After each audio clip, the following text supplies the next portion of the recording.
بعض اوقات آپ نے دیکھا ہوگا کہ جب ہم کوئی کورس کرتے ہیں تو اس کورس میں بعض باتیں بار بار آتی ہیں، یعنی میٹرک میں بھی باتیں ہیں تو فرسٹ ایئر سیکنڈ ایئر میں بھی ہیں، یہاں تک کہ پی ایچ ڈی لیول کریں تو اس کے اندر بھی بعض باتیں ریپیٹ ہوتی ہیں۔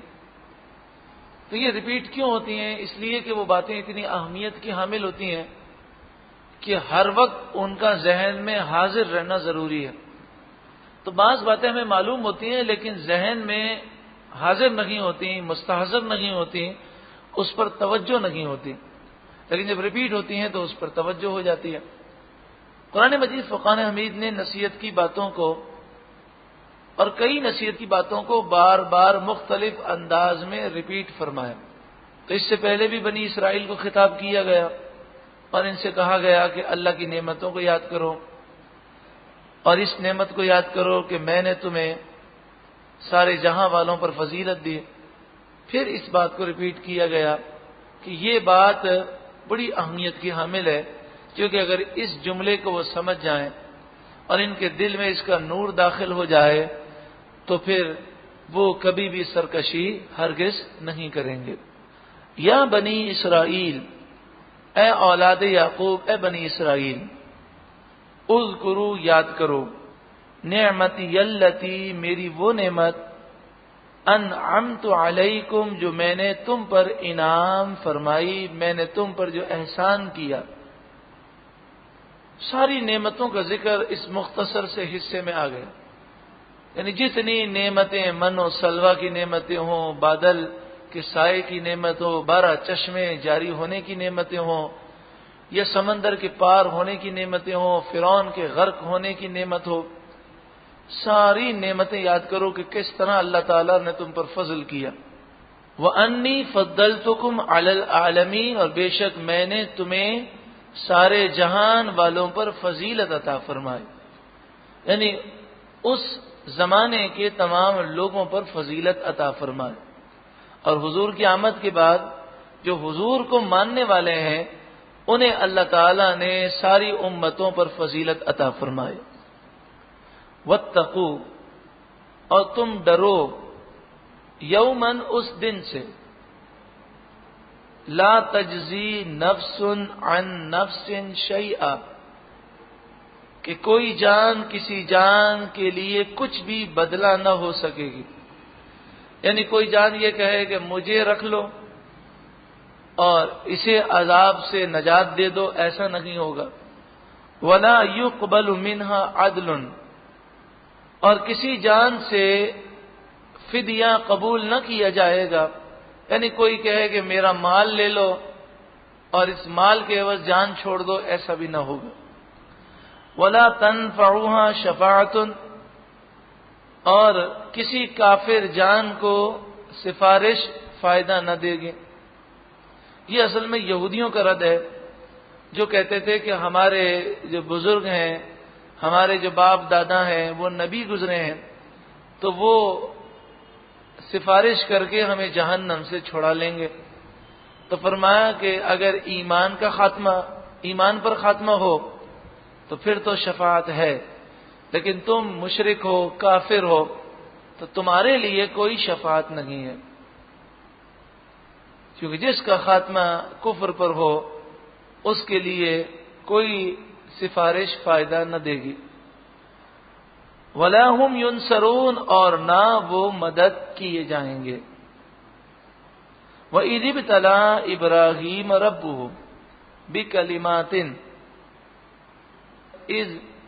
اور یاد کیجئے محبوب صلی اللہ علیہ وسلم، جب ابتلا ابراہیم ربہ، مبتلا کیا، امتحان لیا، آزمایا ابراہیم کو ان کے رب نے، بکلمات، چند باتوں کے ساتھ، چند امتحانات ان پر رکھے، فَأَتَمَّهُنَّ، تو انہوں نے وہ کلمات پورے کر دیے، یعنی وہ اس امتحان میں کامیاب ہوئے۔ حضرت ابراہیم علیہ الصلاۃ والسلام سرزمین احواز میں سوس کے مقام پر آپ کی ولادت ہوئی اور پھر آپ کے والد آپ کو لے کر بابل شہر آئے، جہاں پر نمرود کا تخت تھا جو اس کا دارالحکومت ہے۔ حضرت ابراہیم علیہ الصلوۃ والسلام کو کن باتوں کے ساتھ اللہ تبارک و تعالی نے آزمایا، تو اس کے بارے میں مختلف اقوال ہیں۔ ایک قول یہ ہے کہ مناسک حج، آپ پر حج فرض ہوا اور اس کے مناسک ادا کرنا۔ ایک قول یہ ہے کہ 10 چیزیں ہیں جن کے بارے میں اللہ تعالی نے آزمایا۔ اب وہ جو 10 چیزیں ہیں ان کے بارے میں بھی مختلف اقوال ہیں۔ ایک قول یہ ہے کہ مونچھے جو کم کرنا، ترشوانا، یہ آپ پر ضروری تھا، کلی کرنا، ناک میں پانی ڈال کر ناک کو صاف کرنا، مسواک کرنا، سر میں مانگ بنانا، ناخن ترشوانا، بغل کے بال اور ناف کے نیچے کے بال یعنی مونڈنا، ختنہ کرنا، پانی سے استنجا کرنا، اسی طرح داڑھی شریف کے بارے میں ہے، اسی طرح ایک روایت میں ہے انگلیوں کے پوروں کے بارے میں۔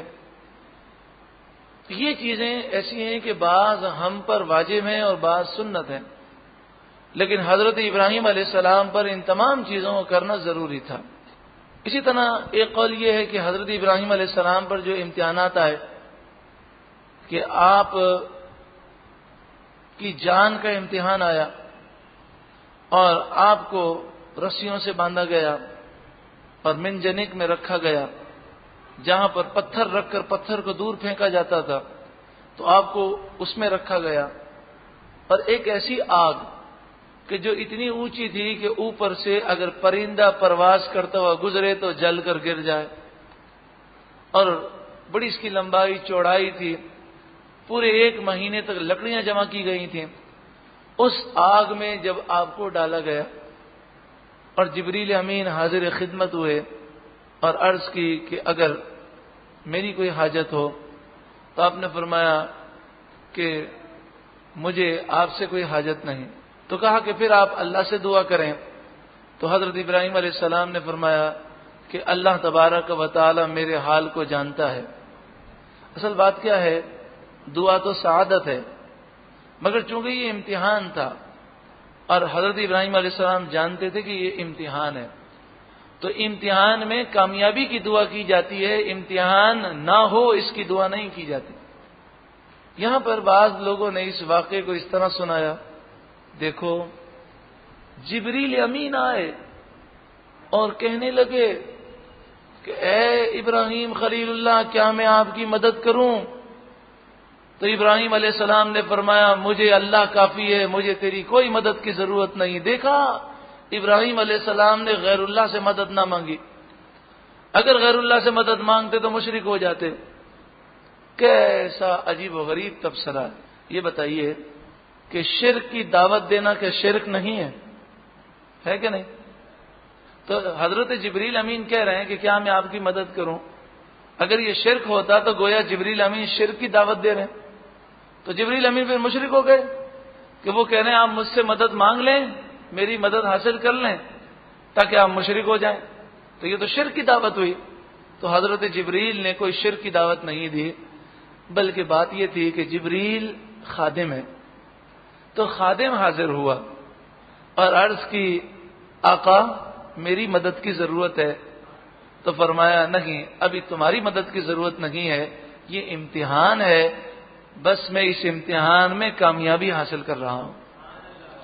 ان نکات کو وہی سمجھ سکتا ہے جس کا دل نور قرآن سے ایسا منور ہو کہ رسول اللہ صلی اللہ علیہ وآلہ وسلم کا فیض اسے نصیب ہو۔ اسی طرح یہ واقعہ سنانے کے ساتھ دوسرا واقعہ سناتے ہیں کہ حضرت زکریا علیہ الصلوۃ والسلام نے درخت سے مدد مانگی اور وہ درخت جو ہے وہ کھل گیا، آپ اندر چلے گئے اور وہ درخت بند ہو گیا۔ پھر یہودی آئے تو شیطان نے کہا کہ یہ اس درخت کے اندر ہیں، جب آپ اس درخت کے اندر بند ہو گئے تو تھوڑا سا کپڑا آپ کا باہر رہ گیا، تو اس نے کہا دیکھو یہ کپڑا باہر ہے.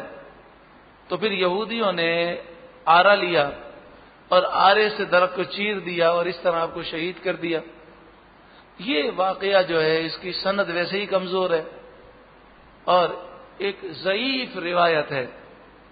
ضعیف روایت سے کوئی عقیدہ ثابت نہیں ہوتا، ضعیف روایت سے کوئی شرعی حکم ثابت نہیں ہوتا. اور پھر اس واقعے کو اس طرح پیش کرنا کہ دیکھو حضرت زکریا نے درخت سے مدد مانگی، اگر اللہ سے مدد مانگتے تو اللہ کو چھوڑ کر غیر اللہ کو پکارا تو اس لیے ان کو شہادت مل گئی. کتنی جہالت ہے کہ اگر غیر اللہ کو پکارنا شرک ہوتا تو حضرت زکریا نے جب درخت کو پکارا تو مشرک ہو گئے، نعوذ باللہ من ذالک. اور نبی تو کبھی شرک کر نہیں سکتا، اور نبی کوئی حرام کام نہیں کر سکتا، کوئی گناہ کا کام نہیں کر سکتا. تو پتہ چلا کہ حضرت زکریا کا مدد مانگنا درخت سے نہ یہ حرام تھا نہ شرک تھا. تو یہ کیسی عجیب و غریب سوچ ہے. پہلے انہوں نے غلط نظریہ اپنا بنا لیا کہ غیر اللہ سے مدد مانگنا شرک ہے. یہ قرآن و حدیث کے خلاف نظریہ ہے. غیر اللہ سے مدد مانگنا کوئی شرک نہیں. غیر اللہ سے مدد مانگنا اسے الہ خدا سمجھ کر یہ شرک ہے. اسے الہ خدا معبود سمجھ کر مدد مانگنا یہ شرک ہے. ورنہ غیر اللہ کو اللہ کا بندہ سمجھ کر اور یہ عقیدہ ہو کہ اصل مددگار اللہ ہے، یہ ذریعہ ہے، تو پھر مدد مانگنے میں کوئی حرج نہیں. تو پہلے تو انہوں نے اپنا عقیدہ غلط بنیاد پر رکھا، پھر اس غلط عقیدے کو ثابت کرنے کے لیے کیسے ضعیف سہارے لیے اور کیسی غلط تشریحات کی. انہوں نے سوچا نہیں کہ اس تشریح سے تو حضرت جبریل امین بھی مشرک ہو گئے، نعوذ باللہ من ذالک، اور حضرت زکریا پر بھی شرک کا الزام آئے گا. اللہ تبارک و تعالی دین کی صحیح سمجھ عطا فرمائے. ارشاد فرمایا کہ حضرت ابراہیم علیہ الصلوۃ والسلام کو چند کلمات کے ساتھ اللہ نے آزمایا. اس میں سے ایک تو یہ کہ جان کا نذرانہ، پھر بچہ جو کئی سالوں کی دعا کے بعد حاصل ہوا. آپ کے یہاں اولاد نہ تھی، سب سے پہلا جو بیٹا ہے وہ حضرت اسماعیل علیہ السلام ہے، جو آپ کو 90 سال کی عمر کے بعد اللہ تعالیٰ نے عطا فرمایا. تو سوچیں کہ کسی کی عمر 90 سال سے اوپر ہو جائے پھر بیٹا ملے، کتنا پیارا ہوتا ہے بیٹا. اب یہ حکم ہوا کہ اس شیر خوار بچے کو حضرت اسماعیل کو اور ان کی والدہ حضرت ہاجرہ کو اس ویران بستی میں چھوڑ کر آئیے کہ جہاں پر نہ تو پانی ہے، نہ کوئی درخت ہے، نہ کوئی شخص ہے. آپ آتے ہیں اور بی بی ہاجرہ کو اور حضرت اسماعیل کو چھوڑ کر جانے لگتے ہیں. بی بی ہاجرہ آپ کو آوازیں دیتی ہیں، پیچھے مڑ کر نہیں دیکھتے. وہ کہتی ہیں بس مجھے اتنا بتا دیں کہ آپ ہمیں یہاں چھوڑ کر جو جا رہے ہیں کیوں جا رہے ہیں. تو آپ نے کوئی جواب نہ دیا. تو آپ اس پر کہنے لگی بس مجھے اتنا بتا دیں کہ آپ اپنی مرضی سے چھوڑ رہے ہیں یا اللہ کے حکم سے چھوڑ رہے ہیں. تو فرمایا اللہ کا حکم ہے. تو کہا پھر اللہ کی رضا پر ہم راضی ہیں. اور پھر حضرت اسماعیل علیہ الصلوۃ والسلام کی ایڑیاں جو زمین پر مس ہو رہی تھیں اور حضرت اسماعیل علیہ السلام پیاس سے اپنی ایڑیاں رگڑ رہے تھے اور بی بی ہاجرہ صفا مروہ کے درمیان دوڑ لگا رہی تھیں اور آپ کی رگڑ مبارک سے وہ چشمہ پیدا ہوا جو آج تک الحمدللہ جاری و ساری ہے، زمزم شریف. تو زمزم شریف کو دو برکتیں ملی.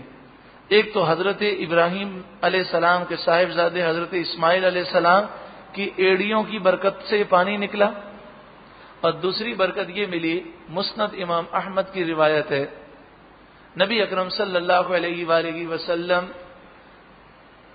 آپ نے زمزم شریف کو نوش فرمایا، اور پھر جو زمزم شریف کا ڈول تھا اس میں آپ نے کلی فرمائی، اور پھر صحابی رسول سے فرمایا کہ اس کو زمزم کے کنویں میں ڈال دو. یعنی اپنا لعاب دہن مبارک بھی آپ نے قیامت تک زمزم شریف میں ملا دیا. تو زمزم شریف میں شفا ہے اور یہ وہ پانی ہے کہ جسے جس نیت سے پیا جائے وہ نیت اور وہ حاجت پوری ہو جاتی ہے۔ تو جب ہم مدینہ منورہ حاضری کا شرف جب ہمیں ملا تو مختلف کنوؤں پہ پہنچے کہ جن کنوؤں کے بارے میں صحیح روایتیں ہیں کہ یہاں پر رسول اللہ نے لعاب دہن مبارک ملایا ہے۔ تو وہاں جو بدعقیدہ لوگ ہیں انہوں نے اس کنویں کو بند کیا ہوا ہے اور وہ نگرانی کرتے ہیں، اگر کوئی بھی اس کنویں کے قریب آئے تو اسے وہ بھگا دیتے ہیں اور وہ پانی نہیں پینے دیتے، اور وہ یہ کہتے ہیں کہ اگر اس کنویں سے پانی نکال کر پیا تو یہ شرک ہو جائے گا، تم مشرک ہو جاؤ گے کہ تم نے رسول اللہ کے تبرک کو حاصل کرنے کی نیت کی اور یہ شرک ہے، نعوذ باللہ من ذالک۔ تو کافی ڈھونڈتے رہے، بڑی کوششیں کی، لیکن جتنے کنویں کہ جس کے بارے میں صحیح روایتیں ہیں کہ رسول اللہ کا لعاب دہن مبارک اس کنویں میں ہے، اس کنویں کا پانی ہمیں نہ مل سکا۔ یہ حسرت لے کر جب واپس آئے، جو رسول اللہ کی بارگاہ میں حاضر ہو اور تمنا کرے اور حسرت لے کر آئے، پیارے آقا صلی اللہ علیہ وآلہ وسلم اسے محروم کرتے ہیں۔ یہ حدیث پاک ملی، یعنی گویا کہ یہ پیغام تھا کہ ارے میرے غلاموں تم فکر کیوں کرتے ہو، یہ میرے لعاب دان سے تمہیں محروم کیسے کر سکتے، میں نے تو زمزم شریف میں ملا دیا کہ جب تک زمزم پیتے رہیں گے انشاءاللہ عز و جل اس لعاب دہن کی برکتیں ملتی رہیں گی۔ تو جب ہم زمزم پیئیں تو دونوں نیتیں رکھیں کہ یہ حضرت اسماعیل علیہ السلام کی ایڑیوں کی برکت بھی ہے اور حضور کے لعاب دہن کی برکت بھی ہے۔ اللہ رب العالمین خوب برکت نصیب فرمائے۔ اور تیسرا جو حضرت ابراہیم علیہ السلام کے ساتھ امتحان ہوا وہ یہ کہ وہ بچہ کہ جسے بڑے نازوں سے پالا گیا، حضرت اسماعیل علیہ السلام جب اس قابل ہوئے کہ حضرت ابراہیم علیہ السلام کے ساتھ وہ کام کاج کر سکیں، ان کے ساتھ تعاون کر سکیں، تو حکم ہوا کہ اس بچے کو ذبح کر دو۔ حضرت ابراہیم علیہ السلام نے تو اپنا کام کر دیا، آنکھوں پر پٹی باندھ کر چھری پھیر دی، خون بہنے لگا، سجدے میں گر گئے اور کہا مالک تیرا شکر ہے کہ میں نے تیرے حکم پر عمل کیا، میں نے اپنا بیٹا تیری راہ میں قربان کیا۔ تو ندا ہوئی اے ابراہیم تو نے اپنا خواب سچا کر دکھایا۔ جب آپ نے پٹی ہٹائی تو دیکھا ابراہیم علیہ السلام کے صاحبزادے اسماعیل علیہ السلام وہ تو کھڑے ہیں اور جنتی مینڈا یا دمبا ذبح ہو چکا ہے۔ ارشاد فرمایا وَإِذِ ابْتَلَىٰ إِبْرَاهِيمَ رَبُّهُ بِكَلِمَاتٍ فَأَتَمَّهُنَّ، اور جب ابراہیم علیہ السلام کو ان کے رب نے آزمایا چند باتوں کے ساتھ، چند کلمات کے ساتھ، فَأَتَمَّهُنَّ، تو انہوں نے ان باتوں کو پورا کیا۔ پھر اللہ نے ان پر کیا فضل نازل فرمایا، قَالَ إِنِّي جَاعِلُكَ لِلنَّاسِ إِمَامًا، فرمایا بے شک میں بنانے والا ہوں آپ کو تمام لوگوں کے لیے امام، پیشوا، یعنی میں آپ کو وہ مقام دوں گا کہ رہتی دنیا تک لوگ آپ کو امام اور پیشوا تصور کریں گے۔ قال ومن ذریتی، عرض کیے مالک میری اولاد میں سے بھی امام اور پیشوا بنا، یعنی میری اولاد میں نبوت کو رکھ دے، رسالت کو رکھ دے۔ تو یہ حضرت ابراہیم علیہ السلام کی دعا ایسی قبول ہوئی کہ ابراہیم علیہ السلام کے بعد جتنے بھی نبی اور رسول آئے، حضور صلی اللہ علیہ وسلم تک جتنے بھی نبی آئے، جتنے بھی رسول آئے، وہ سب کے سب حضرت ابراہیم علیہ السلام کی اولاد سے ہیں۔ حضرت اسحاق علیہ السلام وہ نبی، ان کے بیٹے حضرت یعقوب علیہ السلام نبی، پھر ان کے بیٹے حضرت یوسف علیہ السلام نبی، اور یعقوب علیہ السلام کے 12 بیٹے، اور ان 12 بیٹوں سے 12 قبیلے، اور ان سے نبوت کا وہ سلسلہ چلا کہ حضرت عیسیٰ علیہ السلام تک تقریباً 80,000 نبی مبعوث کیے گئے، اور پھر حضرت اسماعیل علیہ السلام کی اولاد سے رسول اللہ تشریف لائے، اور اسماعیل علیہ السلام بھی حضرت ابراہیم علیہ السلام کے بیٹے ہیں۔ قال لا ينال عهد الظالمین، فرمایا اللہ تعالیٰ نے میرا عہد ظالموں کو نہیں پہنچے گا، یعنی نبی کبھی بھی کوئی گناہگار نہیں بن سکتا، نبی اللہ تعالیٰ انہیں ہی بناتا ہے کہ جنہیں ایسا پاک پیدا فرماتا ہے کہ جو اعلان نبوت سے پہلے بھی پاک ہیں اور اعلان نبوت کے بعد بھی پاک ہیں۔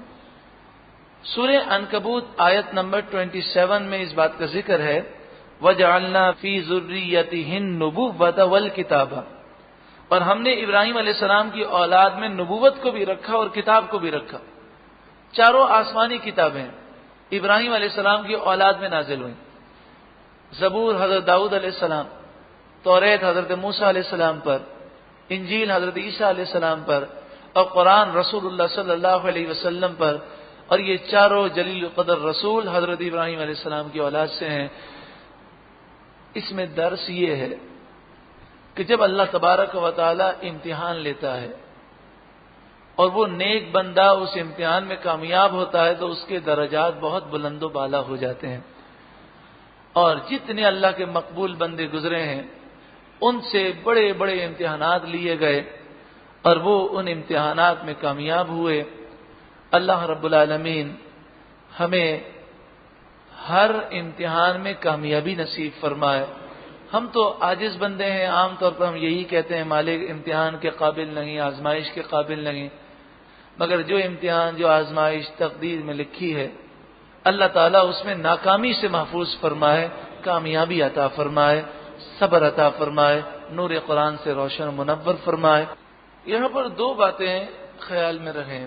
ایک تو یہ کہ ابراہیم علیہ السلام نے جب یہ کہا کہ اے اللہ تو میری اولاد میں سے بھی پیشوا بنا، تو آپ کی مراد بھی یہی تھی کہ انبیاء تو میری اولاد میں پیدا فرما، اور آپ اس بات کو جانتے تھے کہ ظالمین وہ کبھی انبیاء نہیں بن سکتے، تو اس لیے آپ کی دعا ظالموں کے لیے نہیں ہے بلکہ آپ کی دعا اپنی اولاد میں ان کے لیے ہے کہ جو نیک صالح ہیں، کہ اے پروردگار تو ان پر وہ کرم کر کہ انہیں نبوت عطا فرما، رسالت عطا فرما۔ پھر یہ جو فرمایا گیا لا ینال عہد الظالمین، یہ فرمایا اس لیے گیا تاکہ لوگوں کو یہ مسئلہ معلوم ہو جائے کہ انبیاء علیہم الصلاۃ والسلام کبھی بھی ظلم کرنے والے نہیں ہوتے، گناہ کرنے والے نہیں ہوتے۔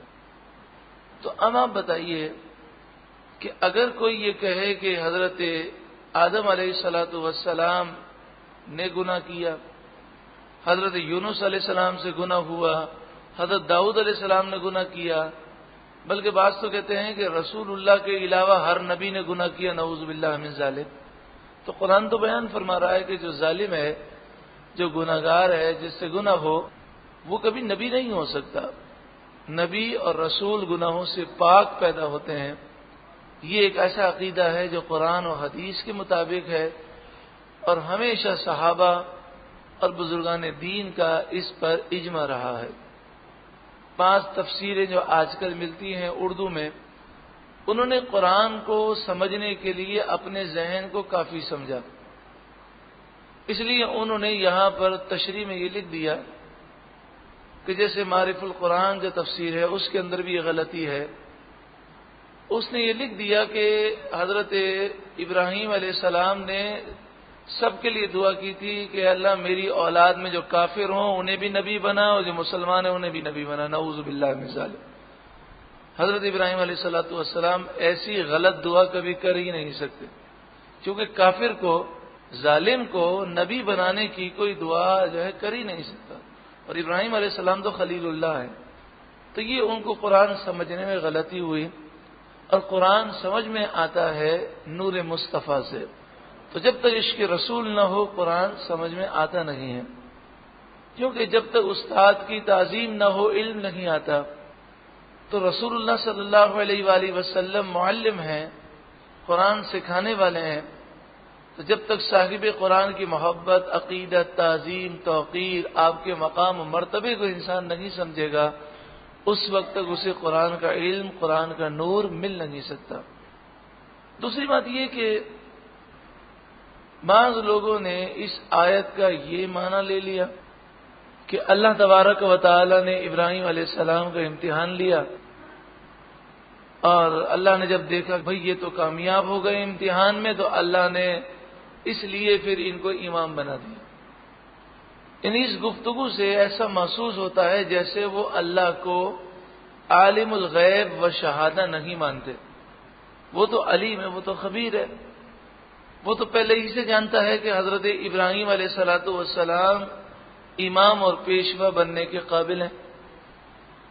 تو یہ امتحانات، یہ آزمائشیں اللہ تعالیٰ نے صرف اس لیے لیں کہ ابراہیم علیہ الصلوۃ والسلام میں جو صلاحیتیں تھیں وہ صلاحیتیں لوگوں کے سامنے آ جائیں، اور ان کے امام اور پیشوا بننے کے دلائل لوگوں کے سامنے آ جائیں۔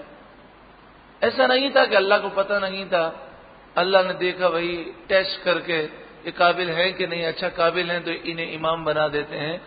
ایسا عقیدہ یہ کفر ہے، کیونکہ اللہ تعالیٰ ہر بات کو ہمیشہ سے جانتا ہے، اس کے علم سے کوئی بات پوشیدہ نہیں ہے۔ تو وہ ہمیشہ سے جانتا ہے کہ ابراہیم علیہ الصلوۃ والسلام امامت کے حقدار ہیں، ان میں صلاحیت ہے، ان میں میں نے صلاحیتیں پیدا کی ہیں۔ لیکن یہ امتحانات جو لیے جاتے ہیں یہ لوگوں کو بتانے کے لیے کہ دیکھو دین کی خاطر میرے خلیل کیسی قربانیاں دیتے ہیں اور وہ کیسے میرے فرما بردار ہیں۔ ارشاد فرمایا وَإِذْ، اور یاد کرو جب، جعلنا البیت، جعلنا ہم نے بنایا، البیت خانہ کعبہ کو، بیت اللہ کو۔ ویسے لفظی طور پر بیت کے معنی ہوتے ہیں وہ جگہ کہ جس میں انسان رات گزار سکے۔ بعض تو وہ جگہیں ہوتی ہیں کہ جیسے آپ نے دیکھا ہوگا کہ بس اسٹینڈ پر بیٹھنے کی جگہ ہوتی ہے، بعض جگہ پر صرف چھت بنی ہوتی ہے، لیکن اس پر رات نہیں گزاری جا سکتی اور ہم اس کو بیت بھی نہیں کہتے۔ تو بیت اس جگہ کو کہتے ہیں کہ اس میں ایسا انتظام ہو کہ اس میں انسان رات گزار سکے، رات کو آرام کر سکے۔ اب ضروری نہیں کہ اس میں رات گزارے، بلکہ مطلب یہ ہے کہ ایسی جگہ ہو، ایسے اسٹائل سے بنا ہوا ہو کہ اگر کوئی رات گزارنا چاہے تو رات گزار سکے۔ تو اس کی علامت یہ ہے کہ چار دیواری ہو اور اوپر چھت ہو، اس کا دروازہ ہو کہ اس دروازے کو بند کر لیا جائے اور انسان آرام سے اطمینان سے رات گزار سکے۔ تو بیت اللہ کو بھی بیت اس لیے کہتے ہیں کہ چار دیواری ہے، اوپر چھت ہے اور دروازہ بھی ہے۔ اس کو بیت اللہ کیوں کہتے ہیں؟ اللہ کا گھر۔ تو بعض چیزیں ایسی ہوتی ہیں کہ لوگ اس کے بارے میں اپنے اوپر قیاس کرتے ہیں۔ جب ہم کہتے ہیں یہ میرا گھر ہے تو اس کے معنی یہ ہوتے ہیں کہ میں اس گھر میں رہتا ہوں۔ اللہ تبارک و تعالی جگہ سے پاک ہے، سمت سے پاک ہے، جہت سے پاک ہے، جسم سے پاک ہے، ڈائریکشن سے پاک ہے۔ تو بیت اللہ کے یہ معنی نہیں کہ اللہ اس میں رات گزارتا ہے یا اللہ اس میں رہتا ہے، بلکہ یہ جو نسبت ہے یہ تشریفی نسبت ہے، یہ جو اضافت ہے بیت اللہ، اللہ کا گھر۔ جب دو الفاظ کے درمیان کا کی کے آ جائے تو اسے کہتے ہیں یہ اضافت ہے، ایک مضاف ہے دوسرا مضاف الیہ ہے۔ تو یہ جو اضافت ہے، یہ جو نسبت ہے، یہ تشریفی ہے۔ تشریفی کے معنی کیا ہوتے ہیں؟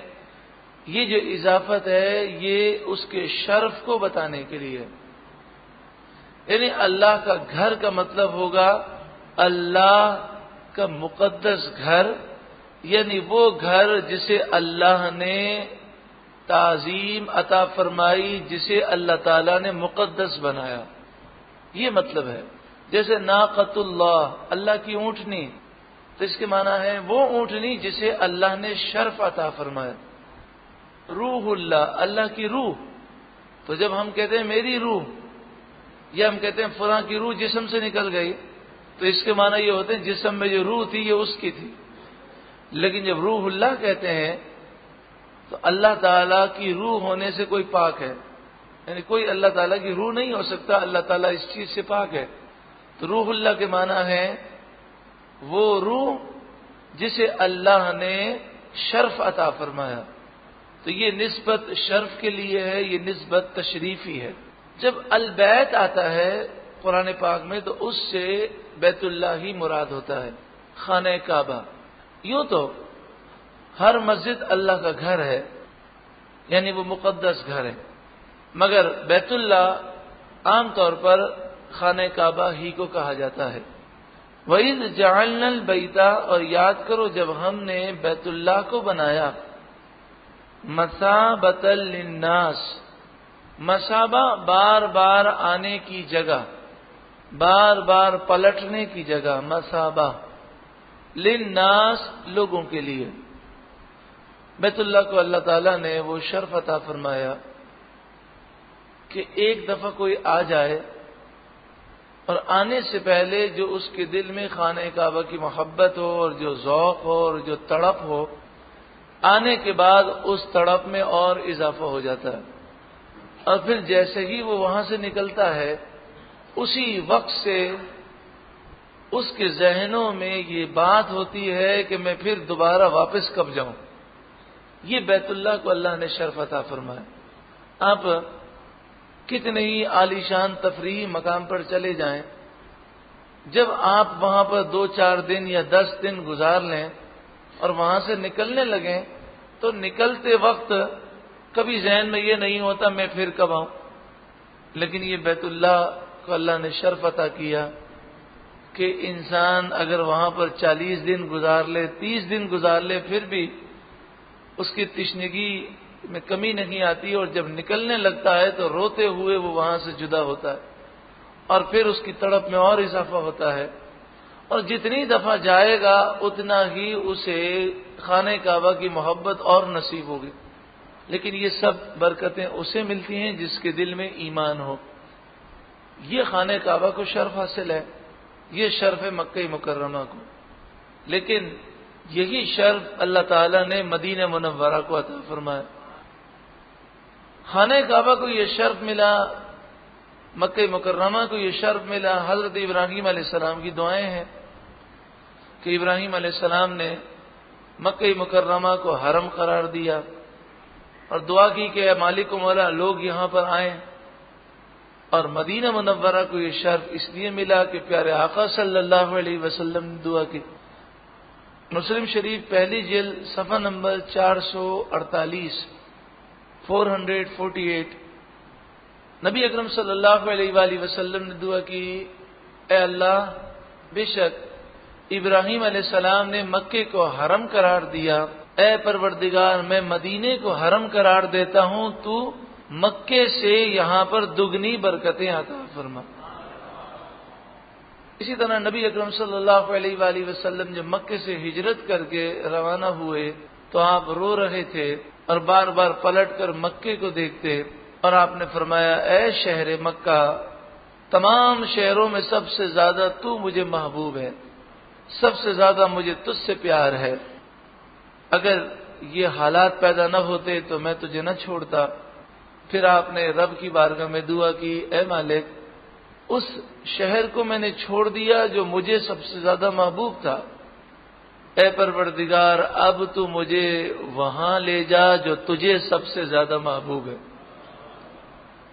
تو مدینہ منورہ میں کشش مکہ مکرمہ سے دگنی ہے، اور وہاں بھی وہی حال ہے کہ عشاق جب جاتے ہیں تو عشق میں اضافہ ہوتا ہے، اور جتنی دفعہ جائیں تڑپ میں اضافہ ہی ہوتا جاتا ہے۔ اللہ تعالی ہمیں مکہ مکرمہ مدینہ منورہ کی با ادب بار بار حاضری نصیب فرمائے۔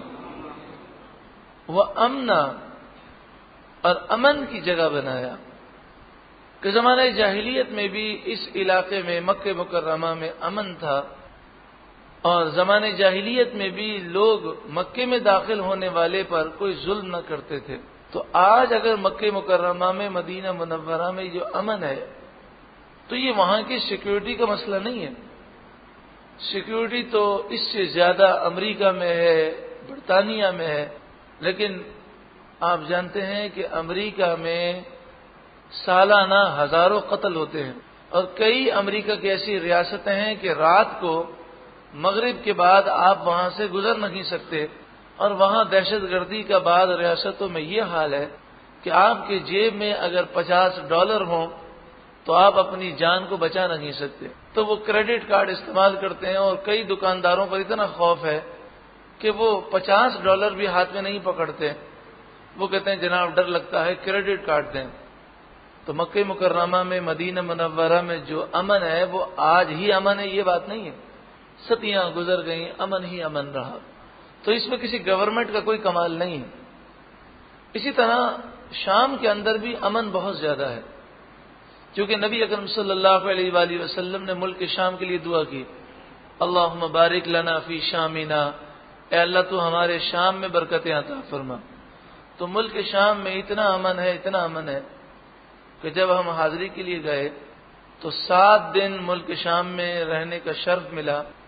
7 دن میں ہم پورے ملک شام میں گھومے، نہ تو کوئی وہاں پولیس چوکی نظر آئی، نہ کبھی وہاں پر رینجر نظر آئے، نہ کبھی کہیں وہاں پر فوجی نظر آئے، یہاں تک کہ بعض مقامات پر، بلکہ اکثر جگہ پر ٹریفک پولیس بھی نظر نہیں آتی، لیکن لوگ ٹریفک کے قوانین کی پابندی کرتے ہیں۔ اور امن کا یہ عالم ہے کہ وہاں کئی سالوں سے ہمارے دوست رہتے ہیں، وہ کہتے ہیں ہم نے اتنے سالوں میں نہ تو یہاں کوئی ڈکیتی کی واردات سنی ہے، نہ کوئی چوری کی واردات سنی ہے۔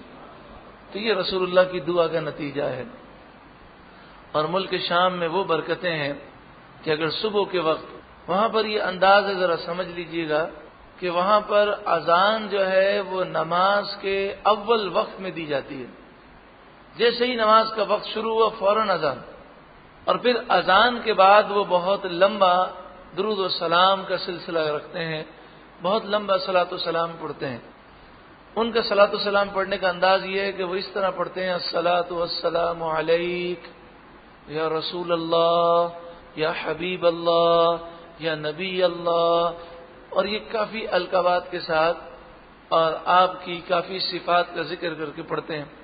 اب چونکہ اذان ایک وقت میں شروع ہوتی ہے، ایک وقت میں ختم ہوتی ہے، اور صلاۃ و سلام تقریباً وہ 5 منٹ 10 منٹ پڑھتے ہیں، تو آپ ملک شام میں مثلا دمشق شہر میں ہو، آپ کو ایسا محسوس ہوگا کہ پورے شہر میں محفل مولود شریف ہو رہی، فجر کی اذان آپ سنیں، اور جیسے ہی اذان ختم ہوئی تو اس کے بعد پورے شہر میں چاروں طرف سے صلاۃ و سلام کی آوازیں آ رہی ہوتی، اور پورا شہر یا رسول اللہ کی صداؤں سے گونج رہا ہوتا۔ ان کے یہاں یہ معمول ہے کہ مزار جو ہے، جہاں بھی مزار شریف ہے وہاں انہوں نے مسجد بنائی ہے، اور مزار کو مسجد کے احاطے میں لیا ہوا ہے، تو جب اس مسجد کی اذان ہوتی ہے تو رسول اللہ پر درود و سلام پیش کرنے کے بعد وہ صاحب مزار کو سلام پیش کرتے ہیں۔ مثلا حمص میں حضرت خالد بن ولید رضی اللہ تعالیٰ عنہ کا مزار ہے، تو اس مسجد میں اذان ہوتی ہے، تو اذان کے بعد وہ صلاۃ و سلام، اور صلاۃ و سلام کے بعد وہ حضرت خالد بن ولید رضی اللہ تعالیٰ عنہ پر سلام پیش کریں گے، السلام علیکم یا سیف اللہ، اے اللہ کی تلوار آپ پر سلام ہو، اس طرح وہ سلام پیش کرتے ہیں۔ تو ہر مسجد میں یہ معمول ہے۔ تو بات یہ ہو رہی تھی کہ وہ امن مکہ مکرمہ میں اللہ تعالیٰ نے امن عطا فرمایا، تو یہ امن مکے میں ہے، اور پھر حضور کے صدقے میں مدینہ منورہ میں ہے، اور پیارے آقا صلی اللہ علیہ وآلہ وسلم کی برکتوں سے عرب شریف میں بے شمار ایسے مقامات ہیں، آپ صلی اللہ علیہ وآلہ وسلم کی برکتیں ہیں، اور ملک شام میں امن کے لیے نبی اکرم صلی اللہ علیہ وآلہ وسلم کی وہ دعا ہے کہ اے اللہ تو ہمارے شام میں اور ہمارے یمن میں برکتیں عطا فرما۔ وہاں اتنی برکتیں ملک شام میں کہ وہاں پر رمضان المبارک میں رات کو 2 بجے 3 بجے مسجدوں میں نماز تہجد ادا کی جاتی ہے، اور 2 پارے وہ تہجد میں تلاوت کرتے ہیں، اور پھر اس کے بعد ذکر اور دعا کی محفل ہوتی ہے۔ تو دور دراز سے لوگ اپنی اپنی فیملیوں کو لے کر، بچوں کو لے کر، عورتوں کو لے کر اس دعا میں شامل ہوتے ہیں رات کے 3 بجے 4 بجے، لیکن کوئی خوف انہیں محسوس نہیں ہوتا۔ اسی طرح محفل مولود شریف وہاں بہت کثرت سے ہوتی ہے، بلکہ وہاں یا رسول اللہ کہنے کا اتنا رواج ہے کہ جب ملک شام کے لوگوں کو یہ کہا جائے کہ جناب آپ پاکستان میں تشریف لائے ہیں تو ذرا یا رسول اللہ کہنے پر بیان کریں، اور یہ بیان کریں کہ یا رسول اللہ کہنا جائز ہے، تو وہ حیرت سے ہمارا منہ دیکھتے ہیں اور کہتے ہیں کہ کیا کوئی یا رسول اللہ کہنے میں بھی اختلاف کر سکتا ہے؟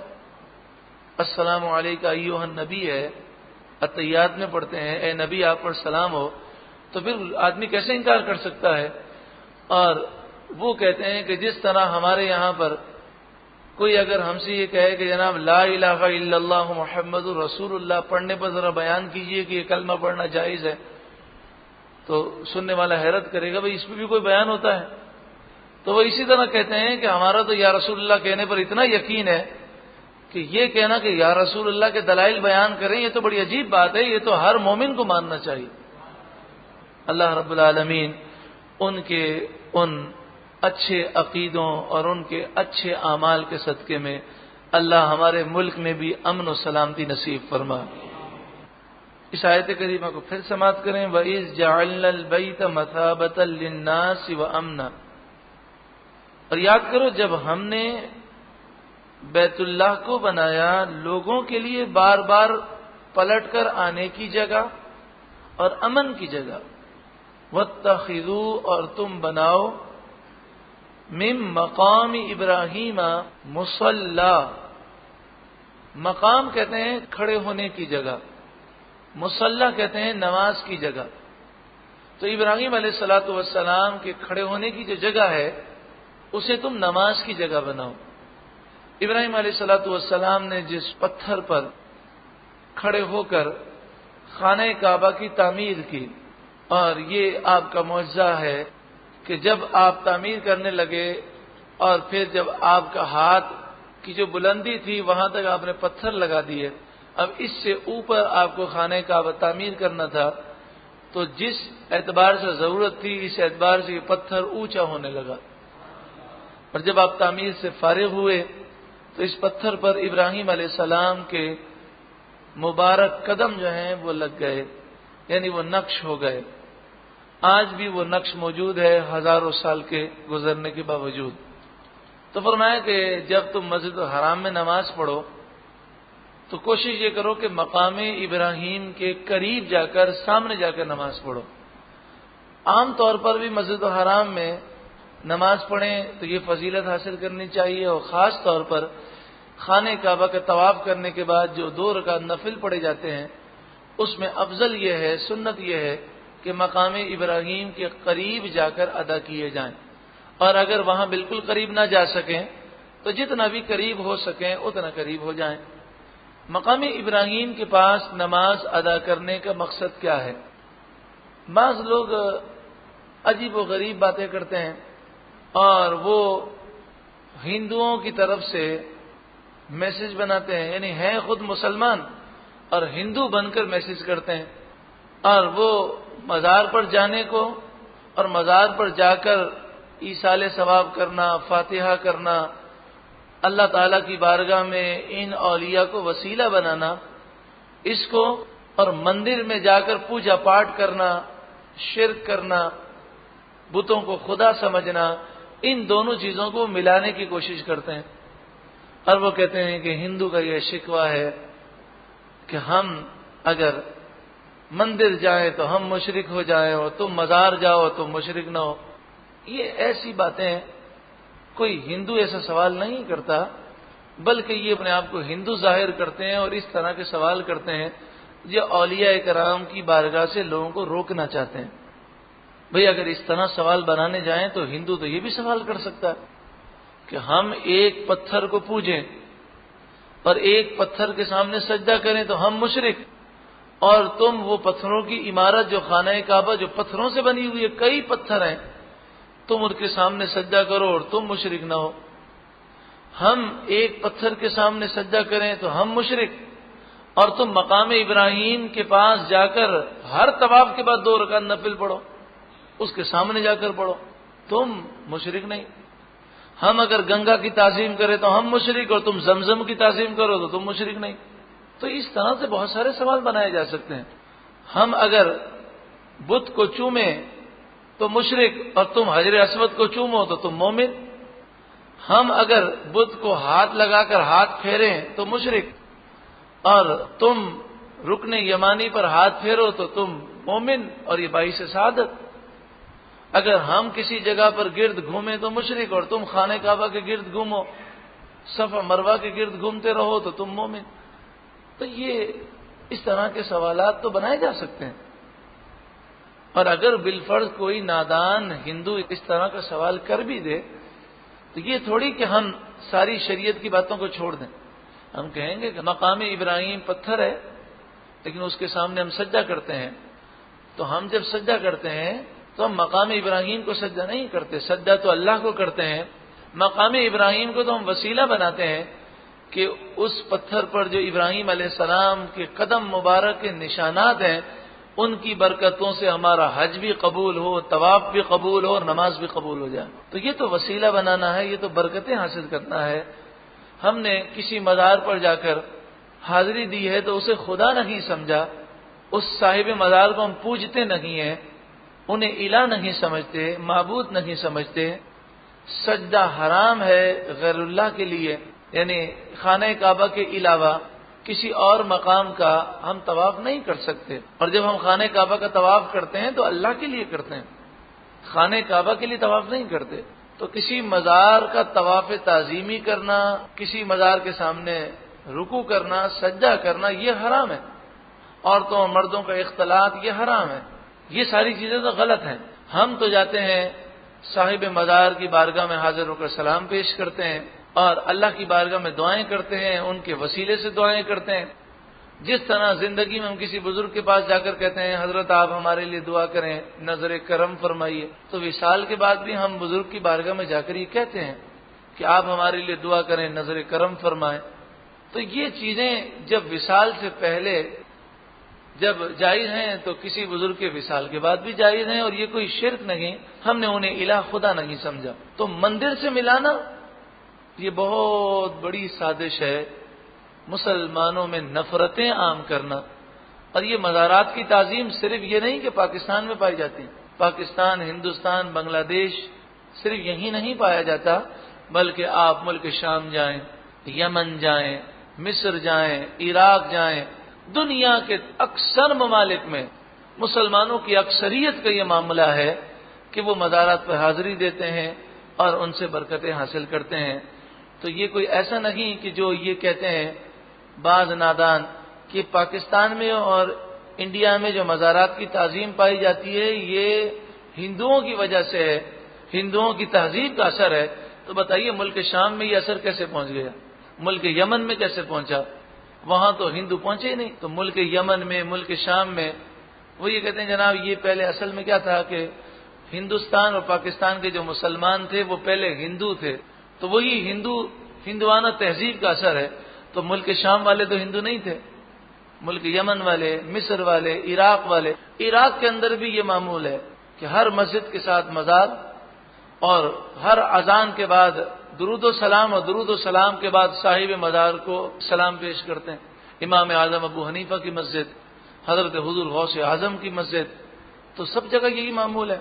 تو اگر صلاۃ و سلام پیش کرنا یہ اگر شرک و بدعت ہے یا مزار پہ حاضری دینا اور یہ ہندوانہ تہذیب کے اثرات ہیں، تو وہ تو ایمان کے اندر جب داخل ہوئے ہیں اور پھر ہمیشہ ہمیشہ ان میں اسلام کا غلبہ رہا ہے۔ اور 1925 سے پہلے تک جنت البقیع میں بھی مزارات تھے اور جنت المعلی میں بھی مزارات تھے، اور صدیوں سے یہ مزارات موجود تھے۔ یہ تو 1925 میں بلڈوزر سے انہیں شہید کر دیا گیا اور بڑا ظلم کیا گیا۔ لیکن آج بھی ساری باتیں ایک طرف اگر رکھ دی جائیں تو آج بھی رسول اللہ صلی اللہ علیہ وآلہ وسلم کے روضہ اقدس پر گنبد بنا ہے کہ نہیں، سنہری جالیاں ہیں کہ نہیں، تو رسول اللہ کا مزار اقدس آج بھی موجود ہے۔ تو اگر یہ شرک و بدعت ہوتا اور مزار پر حاضری دینا شرک ہوتا تو پھر صدیاں گزر گئی، مسلمانوں کا یہ معمول ہے، اور رسول اللہ نے فرمایا میری امت گمراہی پر جمع نہیں ہو سکتی، مسلمانوں کی اکثریت ہمیشہ وہ ہدایت پر قائم و دائم رہے گی۔ اللہ تعالی ہمیں نور قرآن سے منور اور روشن فرمائے۔ تو یہ بہت زیادہ اہم بات تھی، اس لیے آپ کو تفصیل سے بتا دیا گیا کہ بعض نادان مزارات سے روکنے کے لیے اس طرح کے میسج بناتے ہیں ہندوؤں کا شکوہ، تو یہ ہندو خود بنے ہوئے ہیں، ہندو نے کوئی شکوہ نہیں کیا۔ تو انسان کو چاہیے کہ پہلے خود مسلمان تو بنے، ہندو بن کر میسج کر رہا ہے۔ وَاتَّخِذُوا مِن مَّقَامِ إِبْرَاهِيمَ مُصَلًّى، ابراہیم علیہ السلام کے کھڑے ہونے کی جگہ کو نماز کی جگہ بناؤ، تو ان مبارک نشانات کے پاس جا کر نماز ادا کرو تاکہ تمہیں رب العالمین کا خصوصی کرم حاصل ہو۔ وہ عہدنا، اور ہم نے عہد لیا، الی ابراہیم، ابراہیم علیہ السلام سے، وہ اسماعیل، اور اسماعیل علیہ السلام سے۔ کس بات کا عہد لیا؟ ان طہرا بیتیہ، تم دونوں پاک رکھنا میرے گھر کو، بیت اللہ کو، للطائفین، طواف کرنے والوں کے لیے، والعاکفین، اور اعتکاف کرنے والوں کے لیے، والرکع السجود، والرکع، اور رکوع کرنے والوں کے لیے، السجود، سجدہ کرنے والوں کے لیے۔ تو بیت اللہ اور جتنی بھی مسجدیں ہیں، اس آیت کریمہ کے تحت مفسرین نے لکھا کہ ثابت یہ ہوا کہ اللہ کے گھر کو پاک رکھنا چاہیے اور ہر قسم کی گندگی سے اسے بچانا چاہیے۔ اور بعض روایتوں میں یہ بات موجود ہے کہ مسجد میں اگر تنکا کوئی گراتا ہے تو مسجد کو ایسے تکلیف ہوتی ہے کہ جیسے تنکا کسی کی آنکھ میں گر جائے۔ اللہ ہمیں مسجد کا ادب و احترام کرنے کی توفیق عطا فرمائے۔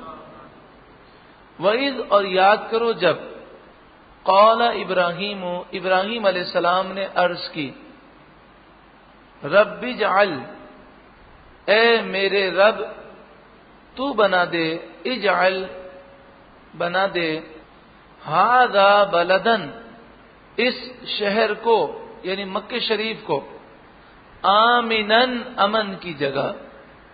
دیکھیں اللہ تعالی امن دینے والا ہے، لیکن اب جو پچھلی آیت تھی اس کی مزید وضاحت کی گئی کہ امن تو اللہ دیتا ہے، لیکن یہ یاد رکھنا کہ تم مکے میں جب امن کی بات کرو تو یہ یاد رکھنا کہ یہ امن تمہیں حضرت ابراہیم علیہ السلام کے صدقے میں ملا ہے، ان کے وسیلے سے ملا، ان کی دعا کا صدقہ ہے۔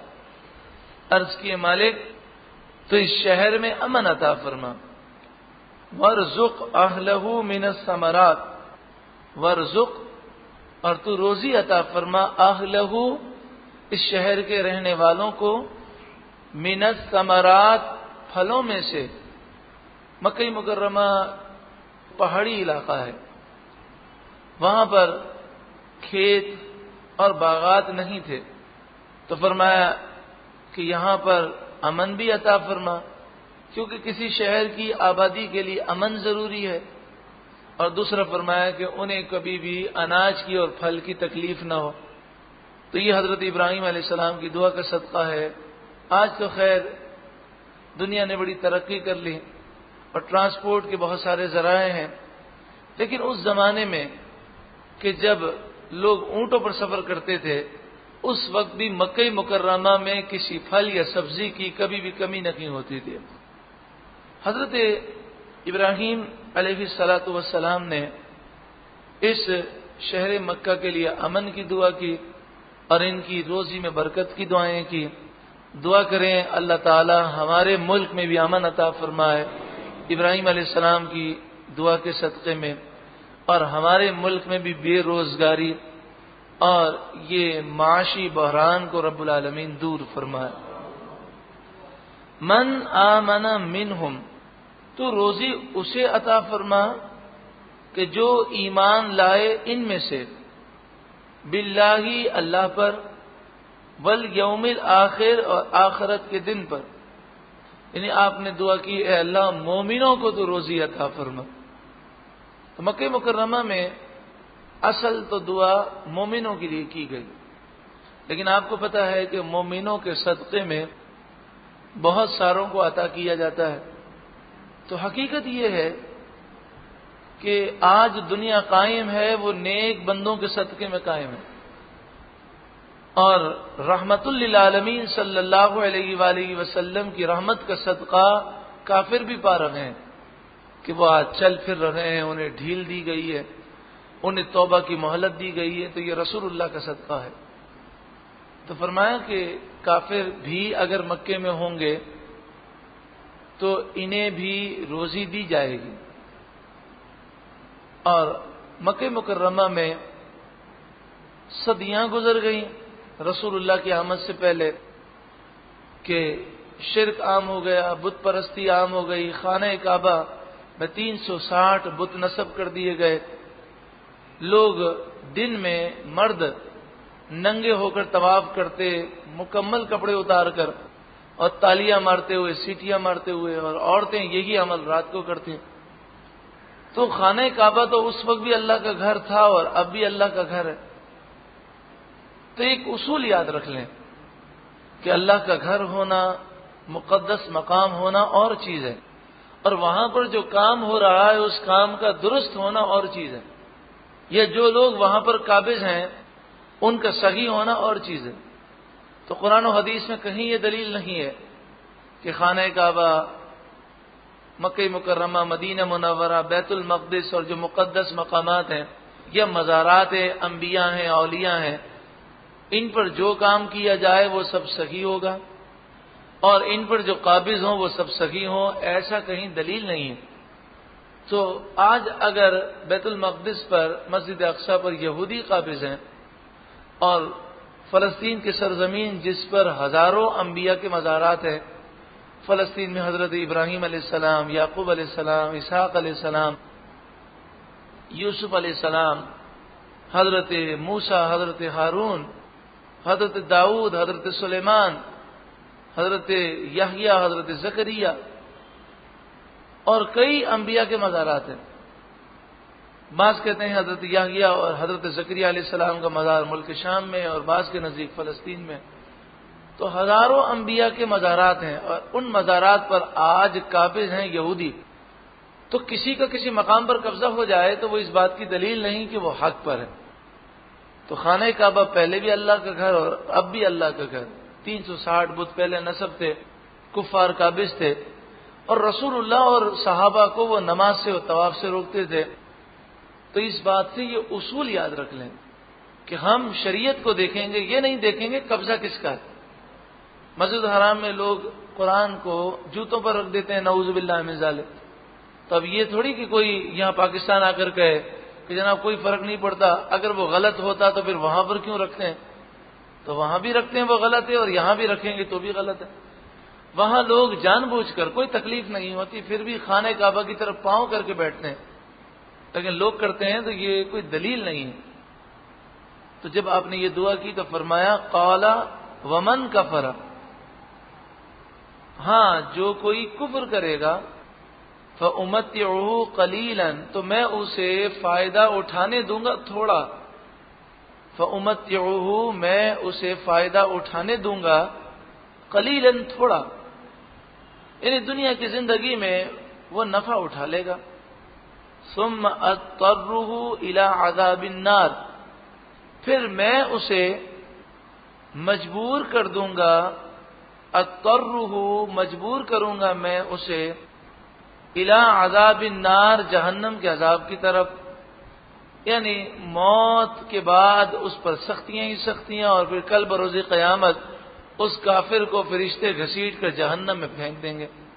تو دنیا میں کافر بھی مہلت کا فائدہ اٹھاتا ہے، اور یہ مہلت توبہ کے لیے ہے، لیکن وہ توبہ نہیں کرتا اور نعمتوں سے فائدہ اٹھاتا ہے.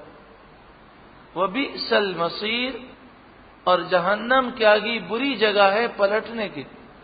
اب وہ وقت ذکر کیا جا رہا ہے جب ابراہیم علیہ السلام نے حضرت اسماعیل علیہ السلام کے ساتھ مل کر خانہ کعبہ کی تعمیر کی. حضرت آدم علیہ السلام کی پیدائش سے پہلے زمین تو موجود تھی، کیونکہ اللہ تعالیٰ نے زمین کو حضرت آدم علیہ السلام کی پیدائش سے پہلے پیدا کیا. تو فرشتوں نے آدم علیہ السلام کی پیدائش سے پہلے خانہ کعبہ بنایا، اور پھر آدم علیہ السلام جب پیدا ہوئے اور پھر 500 برس جنت میں رہے. بعض مفسرین نے کہا کہ یہ ٹوٹل 1000 برس ہوئے، کیونکہ فرشتوں نے 500 برس تو سجدہ کیا، اور پھر 500 برس حضرت آدم علیہ السلام جنت میں رہے، تو 1000 سال ہو گئے. پھر آپ دنیا میں آئے تو آپ نے خانہ کعبہ کو دوبارہ بنایا. یا تو یہ ہے کہ وہ خانہ کعبہ اٹھا لیا گیا تھا، یا اس کی آپ نے بنا فرمائی، یعنی جو دیواریں کچی تھیں انہیں آپ نے مضبوط بنایا۔ اور یہ بات شرح بخاری علامہ قسطلانی علیہ الرحمٰن نے شرح بخاری میں لکھی، ارشاد الساری، تیسری جلد، صفحہ نمبر 144۔ اور بعض مفسرین نے اس طرح لکھا کہ حضرت آدم علیہ السلام جب زمین پر آئے تو آپ بڑے رنجیدہ رہتے تھے، اور آپ نے رب کی بارگاہ میں عرض کی، اے مالک و مولا، میں جنت میں تھا تو بیت المعمور پر جو فرشتوں کا قبلہ ہے، فرشتے طواف کرتے اور وہ تسبیح و تحلیل کرتے، تو وہ آوازیں میں سن کر سکون پاتا تھا، تو مجھے دنیا کے اندر کوئی ایسا گھر عطا فرما کہ جس کا میں طواف کروں اور وہاں پر سکون پاؤں۔ تو یاقوت کا بنا ہوا گھر اتارا گیا اور فرشتوں نے طواف کیا اور آپ نے بھی پھر اس کے ارد گرد طواف کیا۔ یہ یاقوت کا گھر وہاں پر اتارا گیا جو بیت المعمور کی سیدھ میں، یعنی بیت المعمور تو ساتوں آسمان سے بھی اوپر ہے، ساتوں آسمان کے اوپر جو بیت المعمور ہے اسی کی سیدھ میں خانہ کعبہ اتارا گیا۔ تو خانہ کعبہ اور بیت المعمور کے درمیان کی جو فضا ہے وہ بھی قبلہ ہے، اسی لیے اگر کوئی ہوا میں اڑ رہا ہے کہ خانہ کعبہ سے اوپر کسی عمارت میں ہے تو اس وقت بھی وہ نماز پڑھے گا تو خانہ کعبہ کی طرح رخ کرے گا کہ وہ جو فضا ہے وہ بھی قبلہ ہے۔ گو کہ یہ مسئلہ یاد رہے کہ خانہ کعبہ کے قریب اونچی عمارت بنانا یہ منع ہے اور اس پر چڑھنا یہ منع ہے، لیکن آج کل تو اس کا لحاظ نہیں رکھا جاتا۔ پھر یہ یاقوت کا جو کعبہ تھا اسے اٹھا لیا گیا اور پھر آدم علیہ السلام نے اسی جگہ پر اپنے دستے مبارک سے خانہ کعبہ کی تعمیر فرمائی۔ اس طرح بھی بعض مفسرین نے لکھا۔ پھر حضرت آدم علیہ السلام کے بیٹوں نے اس کو مزید مضبوط کیا اور ان میں حضرت شیس علیہ السلام کا نام بھی ہے۔ حضرت نوح علیہ السلام کے دور تک، اور وہ دور کہ آپ نے 950 برس تک تبلیغ فرمائی، خانہ کعبہ موجود تھا، اور جب طوفان نوح آیا تو خانہ کعبہ کو اٹھا لیا گیا۔ پھر طوفان نوح سے لے کر حضرت ابراہیم علیہ السلام تک خانہ کعبہ کی عمارت موجود نہ تھی، لیکن انبیاء علیہ الصلاۃ والسلام اس جگہ پر آ کر وہ طواف کرتے اور حج کرتے۔ پھر حضرت ابراہیم علیہ الصلاۃ والسلام کو حکم ہوا کہ خانہ کعبہ کی تعمیر کریں، تو آپ نے رب کی بارگاہ میں دعا کی، مالک و مولا مجھے وہ بنیادیں دکھا کہ جن بنیادوں پر آدم علیہ السلام نے خانہ کعبہ کی تعمیر کی۔ تو اللہ تعالیٰ نے آپ کی دعا قبول فرمائی اور ایک ہوا بھیجی کہ جس نے اس جگہ کی مٹی کو اڑا دیا، تو وہ جگہ جو ہے بالکل صاف ہو گئی۔ تو اس سے اس جگہ کا تعین ہوا۔ اور بعض مفسرین نے فرمایا کہ ایک بادل آیا اور وہ بادل جو ہے اس جگہ کے اوپر سایہ فگن ہوا۔ پھر حضرت ابراہیم علیہ السلام نے انہی بنیادوں کو کھودا جن بنیادوں پر حضرت آدم علیہ السلام نے خانہ کعبہ کی تعمیر کی تھی۔ جب آپ نے کھدائی کی تو نیچے جو خانہ کعبہ کی بنیاد کے پتھر تھے وہ موجود تھے، تو انہی پتھروں پر آپ نے دیواروں کی بنیاد رکھی اور خانہ کعبہ کو تعمیر کیا۔ ابراہیم علیہ السلام نے جو خانہ کعبہ کو تعمیر کیا وہ چکور نہیں تھا بلکہ وہ مستطیل تھا، یعنی اس کی لمبائی زیادہ تھی اور چوڑائی کم تھی۔ اور یہ جو حتیم ہے جسے ہجر کہتے ہیں، ایک باؤنڈری جو بنی ہوئی ہے خانہ کعبہ کے قریب اور ایک سمت میں، تو وہ جو باؤنڈری ہے اسے حتیم کہتے ہیں۔ خانہ کعبہ میں یہ پہلے داخل تھے، تو یہاں تک خانہ کعبہ تھا۔ آج خانہ کعبہ کا دروازہ ایک ہے، ابراہیم علیہ السلام نے 2 دروازے بنائے اور یہ دونوں دروازے زمین سے ملے ہوئے تھے، اونچے نہیں تھے۔ پھر ابراہیم علیہ الصلاۃ والسلام کے بعد قوم عمالقہ نے ان کی دیواروں کو مضبوط کیا۔ خانہ کعبہ تو اس کی عمارت تو موجود تھی، پھر قبیلہ جرہم نے کیا، پھر قصی بن کلاب نے کیا، پھر قریش نے خانہ کعبہ کی تعمیر کی۔ قریش نے یہ کیا کہ ان کے پاس حلال آمدنی کی بہت کمی تھی، وہ تھے کافر مگر اس بات کو سمجھتے تھے کہ خانہ کعبہ کی تعمیر حلال آمدنی سے ہونی چاہیے، تو حلال فنڈ ان کے پاس بہت کم جمع ہوا، تو اس لیے انہوں نے خانہ کعبہ کی عمارت کو شارٹ کر دیا۔ اور وہ عمارت بنائی جو آج بنی ہوئی ہے، اور انہوں نے حتیم کو باہر کر دیا اور 2 دروازے کی جگہ 1 دروازہ کر دیا اور اسے اونچا بنا دیا۔ انہوں نے اونچا اس لیے بنایا تاکہ ان کی سرداری قائم رہے اور ہر کوئی داخل نہ ہو سکے، جسے وہ داخل کرنا چاہیں وہ داخل ہو سکے۔ پھر اس کے بعد نبی اکرم صلی اللہ علیہ وآلہ وسلم نے اس خواہش کا اظہار کیا کہ میں خانہ کعبہ کو یہ چاہتا ہوں کہ اسی بنیاد پر لے آؤں جس طرح حضرت ابراہیم علیہ السلام نے بنایا تھا، لیکن لوگ نئے نئے مسلمان ہوئے ہیں تو کہیں ان کے دل سے خانہ کعبہ کی ہیبت نہ چلی جائے، اس خوف سے نبی اکرم صلی اللہ علیہ وآلہ وسلم نے یہ کام نہ کیا۔ لیکن جب حضرت عبداللہ بن زبیر خلیفہ بنے رضی اللہ تعالیٰ عنہ، جو صدیق اکبر رضی اللہ تعالیٰ عنہ کے نواسے ہیں، اور آپ کی صاحبزادی حضرت اسما کے بیٹے ہیں حضرت عبداللہ بن زبیر، تو آپ کو جب یہ حدیث پہنچی تو آپ نے رسول اللہ کی محبت میں سوچا کہ اب تو وہ وقت نہیں ہے، اب تو لوگ اسلام میں پختہ ہو چکے ہیں اور خانہ کعبہ کی عظمت لوگوں کے دلوں میں بیٹھ چکی ہے، تو آپ نے ایک طرف کی دیوار کو شہید کر کے خانہ کعبہ کو آپ نے لمبا کیا اور حتیم کو اندر داخل کر دیا اور 2 دروازے بنا دیے اور دروازے زمین سے ملا دیے۔ برا ہو سیاست کا، سیاست بڑی خطرناک چیز ہے، یعنی سیاست سے مراد جو ناجائز سیاست ہے، جو شریعت کے خلاف سیاست ہے۔ تو آپ نے دیکھا ہوگا کہ اگر کوئی پچھلا حکمراں صحیح کام بھی کرے اور بعد میں آنے والا دیکھے کہ اس کے کام کو لوگ یاد کرتے ہیں تو وہ کہتا ہے یہ منصوبہ صحیح نہیں تھا، وہ اس کو بگاڑ کے رکھ دیتا۔ حجاج بن یوسف نے حضرت عبداللہ بن زبیر کو شہید کیا۔ حجاج بن یوسف بڑا ظالم شخص تھا، اس نے کئی صحابہ کرام کو شہید کیا، ہزاروں لوگ اس کے حکم سے مارے گئے۔ تو اس ظالم نے یہ سوچا کہ جب لوگ طواف کرتے ہیں تو حضرت عبداللہ بن زبیر کو یاد کرتے ہیں اور کہتے ہیں کہ یہ خدمت حضرت عبداللہ بن زبیر نے کی ہے، اور خانہ کعبہ کو آپ نے ابراہیم علیہ السلام کی بنا پر وہ لے کر آئے ہیں، جو آدم علیہ السلام کی بنا ہے، جو فرشتوں نے کعبہ اتارا تھا وہ اس کی بنا ہے۔ تو اس نے کہا کہ ان کا نام مجھے مٹانا ہے، تو اس نے اس وقت کے حکمراں عبد الملک بن مروان کو خط لکھا اور کہا کہ عبداللہ بن زبیر نے خانہ کعبہ میں بدعت ایجاد کی ہے اور انہوں نے وہ ہیئت بدل دی ہے جو پرانی ہیئت تھی، میں اس بدعت کو ختم کرنا چاہتا ہوں۔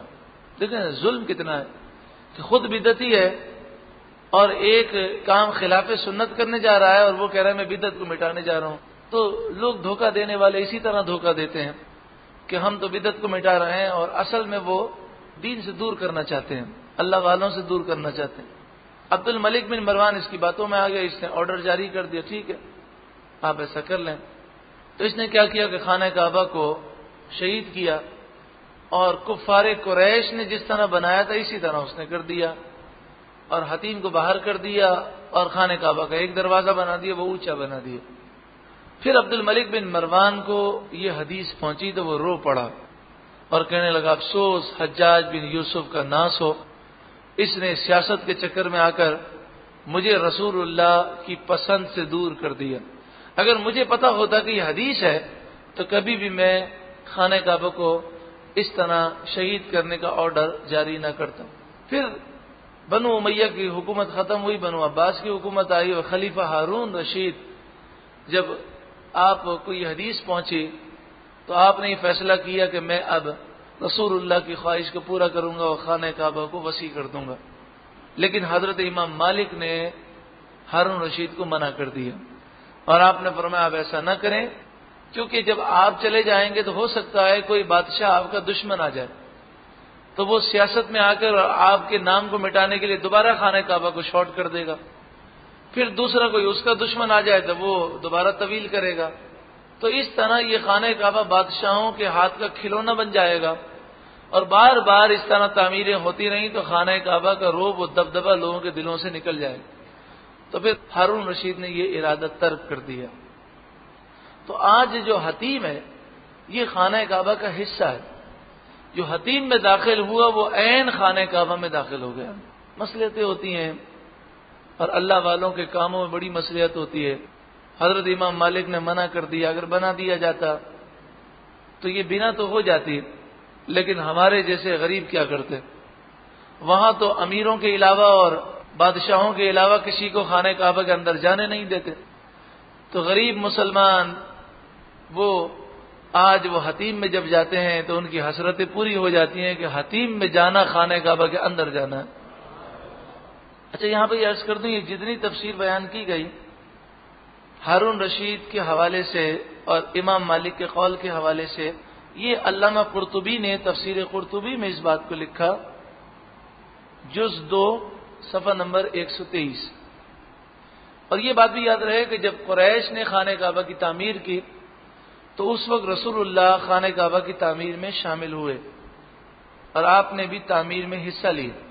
اس وقت نبی اکرم صلی اللہ علیہ وآلہ وسلم کی عمر مبارک کیا تھی؟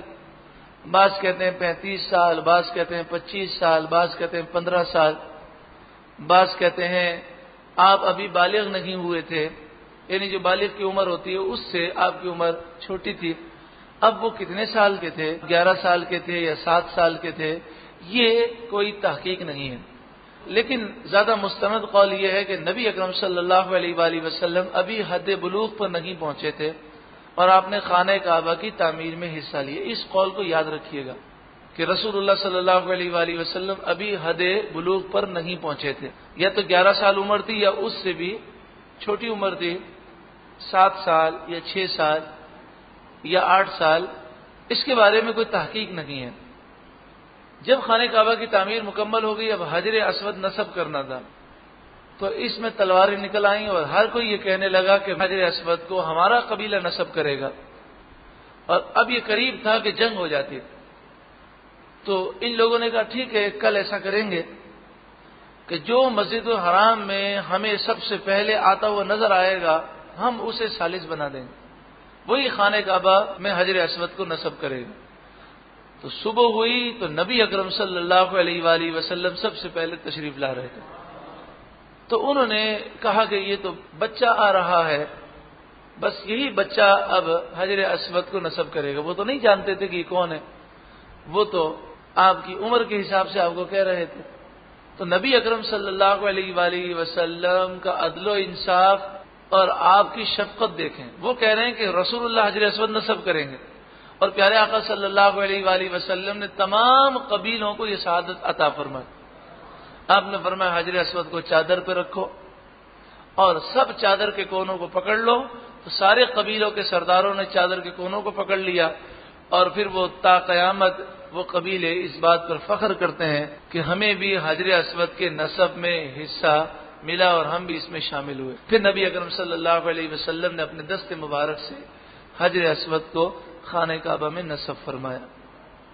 تو یہ ساری تفصیل اور تاریخ کی بہت ساری باتیں آپ کو جو تفصیل کے ساتھ بیان کر دی گئیں، آپ ان باتوں کو نوٹ کر لیں اور ان باتوں کو یاد رکھیں کہ خانہ کعبہ جس سے ہمیں اتنا پیار ہے، آج لوگ پاکستان کی تاریخ یاد رکھتے ہیں اور اسے مطالعہ پاکستان میں پڑھتے رہتے ہیں. تو ایک مومن کی یہ سعادت ہے کہ وہ خانہ کعبہ کی تاریخ کو سمجھے اور ان باتوں کو یاد رکھے کہ کس طرح خانہ کعبہ کی تعمیر ہوئی. حضرت ابراہیم علیہ السلام خانہ کعبہ کی تعمیر کر رہے ہیں.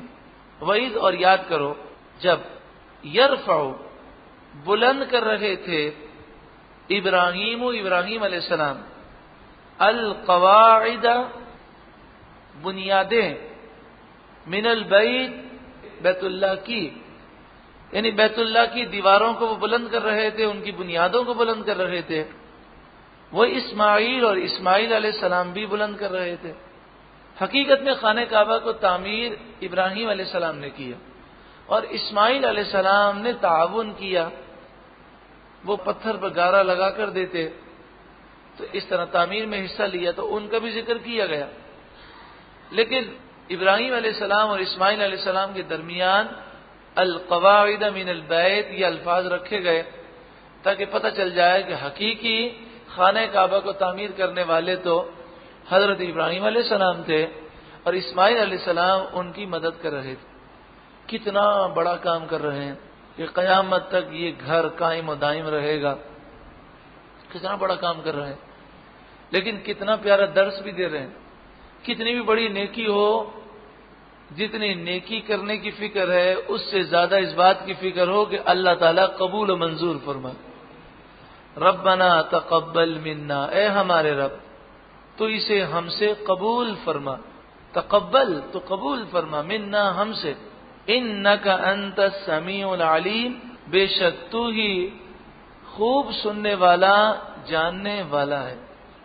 اللہ ابراہیم علیہ السلام کے صدقے میں ہماری ٹوٹی پھوٹی عبادتیں قبول و منظور فرمائے. ربنا، اے ہمارے رب. اب دیکھیں خانہ کعبہ کی تعمیر کے بعد یہ دعائیں ہو رہی ہیں. اے ہمارے رب، وجعلنا، ہمیں رکھ، مسلمین لکا، تیری بارگاہ میں جھکنے والا، یعنی ہمیشہ ہم تیری بارگاہ میں جھکے رہیں. وَمِن ذُرِّيَّتِنَا، اور ہماری اولاد میں سے بھی. اُمَّةً مُسْلِمَةً لَكَ، ایک ایسی امت بنا کہ جو تیری بارگاہ میں جھکی رہے، تیری فرمانبردار ہو. اپنے لیے بھی دعا کی، اپنی اولاد کے لیے بھی دعا کی. سوال یہ ہے کہ آپ نے اپنی ساری اولاد کے لیے دعا کیوں نہ کی؟ وَمِن ذُرِّيَّتِنَا، ہماری اولاد میں سے بھی.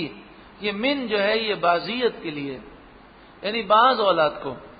تو فرمایا کہ آپ اللہ کی عطا سے یہ جانتے تھے کہ تقدیر کا یہ فیصلہ ہے، اللہ نے یہ لکھا ہے، اور اللہ جانتا ہے کہ آپ کی اولاد میں قیامت تک نیک لوگ بھی پیدا ہوں گے اور کافر بھی پیدا ہوں گے. تو اس لیے آپ نے دعا میں صرف نیک لوگوں کو شامل کیا، اور جن کی تقدیر میں کفر لکھا ہوا ہے ان کے لیے آپ نے دعا نہ کی. وَأَرِنَا مَنَاسِكَنَا، أَرِنَا، اور دکھا تو ہمیں، مناسکنا، ہمارے حج کے مناسک، یعنی ہمیں حج کرنے کا تو طریقہ دکھا. آپ کی دعا قبول ہوئی. جبریل امین احرام باندھ کر آئے، اور ابراہیم علیہ والسلام نے بھی احرام باندھا. یہ بات یاد رہے کہ ابراہیم علیہ السلام کا یہ جو لباس ہے احرام، یہ ابراہیم علیہ السلام کا عام لباس تھا. احرام میں ایک چادر اوپر ہوتی ہے اور نیچے تہبند ہوتی ہے. تو ابراہیم علیہ السلام اسی طرح کا لباس پہنتے تھے. تو آج جو ہم حاجی احرام پہنتے ہیں، یہ ابراہیم علیہ السلام کی ادا کو ادا کرتے ہیں کہ اچھوں کا لباس اور اچھوں کی نقل بھی اچھی ہوتی ہے، ان کی ادا کو ادا کرنا بھی اچھا ہے. کیا وہ منظر ہوگا کہ جبریل امین بھی احرام میں ہیں اور ابراہیم علیہ السلام بھی احرام میں ہیں، اور پھر وہ خانہ کعبہ سے منا جاتے ہیں، عرفات جاتے ہیں، مزدلفہ جاتے ہیں، پھر منا آتے ہیں، کنکریاں مارتے ہیں، سارے ارکان ادا کرتے ہیں. جب آپ منا میں کنکری کے مقام پر پہنچے تو شیطان ظاہر ہوا. تو جبریل امین نے عرض کیا کہ اسے 7 کنکریاں ماریں. تو پہلے دن 7 ماری گئیں، دوسرے دن 21 ماری گئیں. 3 مقام پر شیطان آیا، اور تیسرے دن پھر 21 ماری گئیں. 3 مقام پر شیطان آیا. چوتھے دن بھی آپ نے کنکری ماری، اور 3 مقام پر شیطان کو آپ نے 7 کنکریاں ماری. اس طرح 21 کنکریاں. تو یوں تو ویسے اگر کوئی 11 تاریخ اور 12 تاریخ کو کنکری مار کر واپس آ جائے تو کوئی گناہ نہیں ہے، لیکن افضل یہ ہے، سنت یہ ہے کہ 13 تاریخ کو بھی کنکریاں ماری جائیں. یہ حج حضرت ابراہیم علیہ السلام نے کیا، اور پھر آپ کی اولاد میں جو مومنین تھے وہ کرتے رہے. اور پھر وہ منظر آیا. کیا منظر تھا کہ جب مدینہ منورہ سے میرے آقا صلی اللہ علیہ وسلم نکلے اور ذوالحلیفہ کے مقام پر پہنچے اور آپ نے احرام باندھا، اور پھر حج قران کی نیت کر کے آپ روانہ ہوئے. اور پھر آپ جب منا پہنچے، جب عرفات پہنچے، تو تقریباً 1,24,000 صحابہ ساتھ ہیں. اور پھر آپ لبیک پڑھ رہے ہیں عرفات کے میدان میں. اور پھر آپ نے کہا، جبریل امین نے میری بارگاہ میں عرض کیا، اللہ کی طرف سے یہ حکم پہنچایا کہ آپ صحابہ کرام سے کہیں کہ اونچی آواز سے وہ لبیک پڑھیں. کیا وہ عرفات کے میدان میں منظر ہوگا کہ جب ہمارے آقا تشریف فرما ہیں اور صحابہ سب مل کے پڑھ رہے ہیں، لبیک اللہم لبیک لبیک لا شریک لک لبیک ان الحمد والنعمت لک والملک لا شریک لک. اللہ رب العالمین ابراہیم علیہ السلام کی لبیک پڑھنے کے صدقے، رسول اللہ کے لبیک پڑھنے کے صدقے ہر سال میدان عرفات میں لبیک پڑھنے کی سعادت عطا فرمائے، حج کی سعادت نصیب فرمائے۔ وَأَرِنَا مَنَاسِكَنَا، اور ہمیں دکھا ہمارے حج کے مناسک، وَتُبْ عَلَيْنَا، اور ہم پر خصوصی رحمت کا نزول فرما، اِنَّكَ أَنْتَ التَّوَّابُ الرَّحِيمُ، بے شک تو ہی بہت توبہ قبول کرنے والا مہربان ہے۔ یاد رکھیں اللہ والوں کی ادا میں بڑا سکون ہے۔ اگر ہم رسول اللہ کی سنتوں کے مطابق زندگی بسر کریں ہمارا ہر مسئلہ حل ہو جائے۔ صرف رسول اللہ کی ادا کے مطابق ہم سو جائیں، کھانا کھائیں، چلنا پھرنا ہو تو اس میں بڑا سکون ہے۔ زندگی بھر ہم لباس پہنتے رہے، عالی شان مہنگے ترین لباس پہنے، لیکن یہ احرام جو ابراہیم علیہ السلام کی ادا ہے، جو اللہ والوں کی ادا ہے اور جو رسول اللہ کی ادا ہے، جب یہ پہنتے ہیں تو اس میں جو سکون ہے دنیا کے کسی لباس میں سکون نہیں، اس میں جو لذت ہے وہ کسی لباس میں نہیں ہے۔ تو اللہ والوں کی اداؤں میں بڑی روحانیت ہے، بڑی لذت ہے، بڑا سکون ہے۔ آپ نے اتنی دعائیں کرنے کے بعد اب وہ دعا کی جو دعا نبی آخر الزماں کے لیے تھی۔ آپ جانتے تھے کہ نبی وہ ہیں جو سب سے افضل ہیں، تو آپ نے یہ دعا کی، اے اللہ اس نبی کو میری اولاد میں پیدا فرما، اور پھر وہ کسی اور شہر میں پیدا نہ ہو، اس شہر مکہ میں پیدا ہو۔ یہ آپ نے دعا فرمائی۔ حضرت علامہ قرطبی تفسیر قرطبی جلد پہلی صفحہ نمبر 131 پر لکھتے ہیں کہ رسول اللہ صلی اللہ علیہ وسلم نے فرمایا، انا دعوت ابی ابراہیم، میں اپنے والد اپنے باپ ابراہیم کی دعا ہوں، وبشرا عیسیٰ، اور میں عیسیٰ علیہ السلام کی بشارت ہوں۔ ربنا، اے ہمارے رب، وابعث، تو بھیج دے، فیہم، اہل مکہ میں، رسولا منہم، انہی میں سے رسول، یتلو، وہ پڑھیں، علیہم، ان پر، آیاتکا، تیری آیتیں، وَيُعَلِّمُهُمُ الْكِتَابَ، اور وہ سکھائیں انہیں کتاب۔ یعلم، سکھائیں۔ ذرا اسکرین پر مزید توجہ سے دیکھیں، یتلو علیہم آیاتکا کا مطلب ہے وہ ان پر تیری آیتیں پڑھیں، اور وَيُعَلِّمُهُمُ الْكِتَابَ کا مطلب ہے وہ انہیں کتاب سکھائیں۔ اب بتائیے کہ رسول اللہ نے عربی میں قرآن پڑھ کے سنایا، اور جو صحابہ تھے وہ عربی جانتے تھے، تو قرآن پڑھیں بھی اور سکھائیں بھی، تو پتہ چلا کہ عربی میں قرآن رسول اللہ نے جب پڑھا تو صحابہ عربی جاننے کے باوجود قرآن سیکھ نہ سکے۔ پڑھنا اور ہے اور سکھانا اور ہے، تو فرمایا انہیں آپ ہماری آیتیں پڑھ کر سنائیں، اور یہاں پر آیاتی کا ہے کیونکہ دعا ہو رہی ہے، اے مالک تیری آیتیں، وہ پڑھ کر سنائیں اور قرآن وہ سکھائیں۔ تو جب صحابہ عربی دان ہونے کے باوجود اپنی آنکھوں سے دیکھ رہے تھے کہ قرآن کی آیت کس موقع پر نازل ہو رہی ہے، وہ بھی رسول اللہ کے سکھائے بغیر قرآن نہیں سیکھ سکتے، تو اگر کوئی اردو دان تھوڑی بہت عربی سیکھ لے اور ترجمہ پڑھ کر اگر وہ سمجھے مجھے قرآن آ جائے گا، تو رسول اللہ کے نور اور فیض کے بغیر قرآن نہیں آتا، تبھی تو گمراہی پھیل گئی۔ تو صرف ترجمے سے اور عربی سے قرآن نہیں آتا جب تک احادیث طیبہ کی مدد حاصل نہ کی جائے، اور احادیث سمجھ میں نہیں آتی جب تک صحابہ کرام کی سیرت نہ سمجھی جائے، اور صحابہ کرام کی سیرت سمجھ میں نہیں آتی جب تک کہ اولیاء کرام کے کردار کو نہ سمجھا جائے۔ یہ ایک پوری چین ہے، اور یہ سب قرآن کے سمجھنے کا ذریعہ ہے۔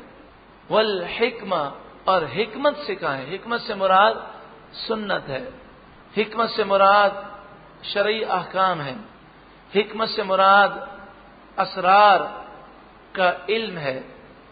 وَيُزَكِّيهِمْ، اور یہ انہیں پاک کر دیں۔ پاک کرنے والا تو اللہ تعالیٰ ہے، اور پاک بھی کس کو کریں گے؟ دل کو کریں گے، جو دل نظر نہیں آتا۔ ایک تو دل وہ ہے جو گوشت کا لوتھڑا ہے، یہ مراد نہیں ہے دل سے۔